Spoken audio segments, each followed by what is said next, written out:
Our job is to take them from the product that we're receiving from boot camp and to push them out to the fleet so that they're ready to stand the watch of a Master at Arms when they get to their first duty station.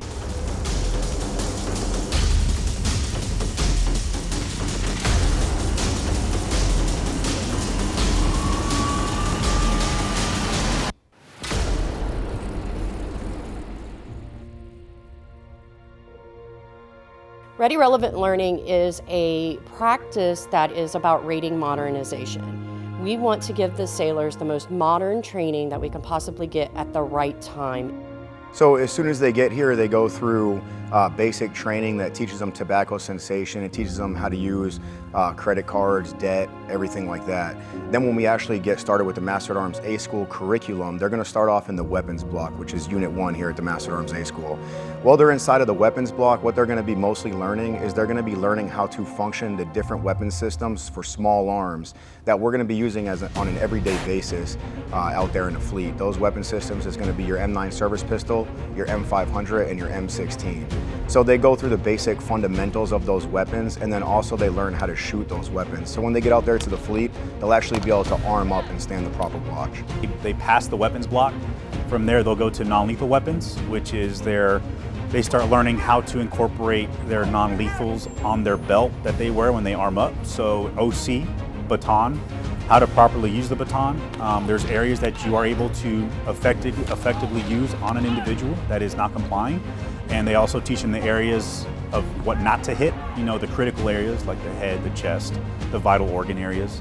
And then they incorporate also how to use the oleoresin capsicum, which is the OC spray, pepper spray. And in order for them to pass that block, they have to get pepper sprayed. It's part of the curriculum. So they learn what it feels like to get sprayed and also still deal with the suspect. And then once they're done with non-lethal weapons, they come over to my block, which is Unit 3 ATFP block, where they learn a little bit more of the tactical team member, tactical team leader, active shooter scenarios.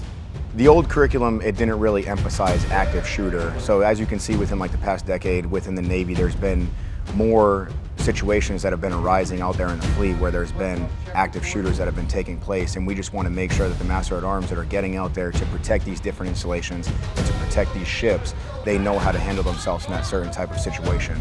So we are putting more of an emphasis now on making sure that that active shooter training is getting inputted into these young students. That's the most realistic training we've had here in our schoolhouse because it instills the adrenaline and the stress.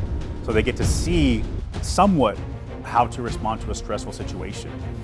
And that's where the confidence comes in. We try to see how they respond under stress, but also able to have the confidence to justify their actions. The movements that we teach them transition over a lot easier to the fleet. It gets them more prepared. So that way, they're not just receiving a baseline knowledge here, they're also getting a little bit more of what to expect when they get to the fleet. And then the final 2 days, we put them through our final evaluation problem, where they are going to spend the 2 days running drills. All of that incorporates every single piece of training that they get from their weapons qualifications, through their non-lethal weapons qualifications, all the way through tactical team leader, tactical team member, active shooter training. It all solidifies it and pulls it all together. I mean, we've had students that have had multiple degrees come through. We've had students that are straight out of high school. So learning how to not only deliver the material, but deliver it effectively, where the different ranges of students that we get understand it and actually incorporate it. Because our job here as instructors is to get the students to know the knowledge, but also graduate. And if they do everything correctly, they're going to graduate. And we instill that from day one. I love to see when the students when they put that badge on, I love to see that they leave here with a higher self-confidence. They leave this school with the confidence that I feel is required for them to be successful. That confidence level is the starting foundation for them to build that integrity, to build that total sailor. Because if they believe they can do it, then they can go out there and do it in the fleet.